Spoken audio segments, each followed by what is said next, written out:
I want to thank you guys because you may not know yet, but you may be saving my father's life. And as a son, I want to formally thank you guys. My father has been my hero since I was a child. I've always looked up to him, and I've wanted to be him for as long as I can remember.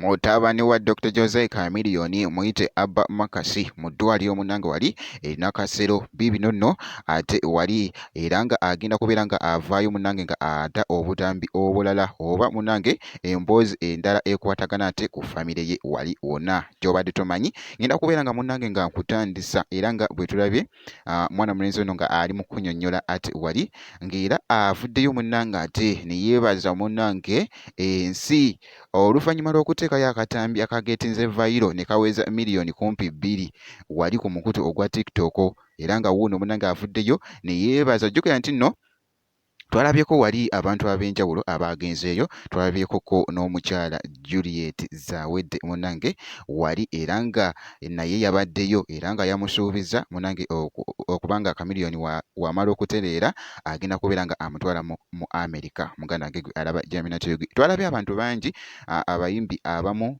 twalabyekoko ne Fiiki Gaza naye yabaddeyoko okulaba nga ate alabako ku mwana mulenzi Dr. Jose Chameleone. Kakati nno omwana mulenzi ono era agasseeko wali nga oggyeko ekyo eky'okwebaza kubanga abantu bawulidde omulango ogwo. Muganda wange gwe alaba Nutty era ng'avuddeyo munange ate n'agamba nti nno kino kyamusanyusizzaamu okulaba nga yalabye abantu nga bategedde omulanga gwe ogwa taata we. Kakati nno avuddeyo n'agamba nti nno agenda kubeera ng'akomawo ne vidiyo endala ekwatagana munange ate lwaki tebakwatagana na bajjajja be.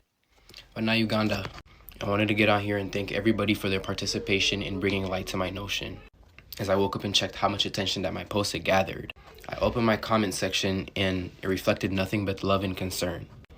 I'm happy to see that, contrary to popular belief, people see how much I respect and love my father and wish nothing but the best for him.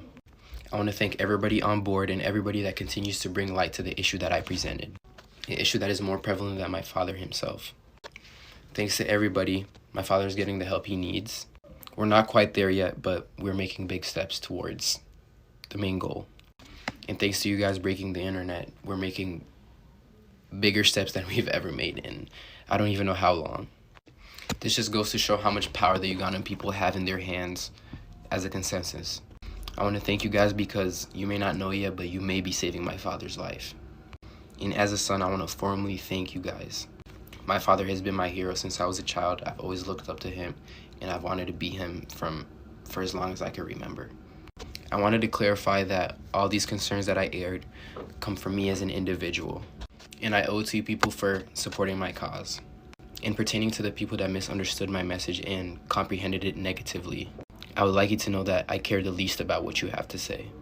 Once again, for everybody that is supporting my cause, I want to thank you from the deepest corner of my heart.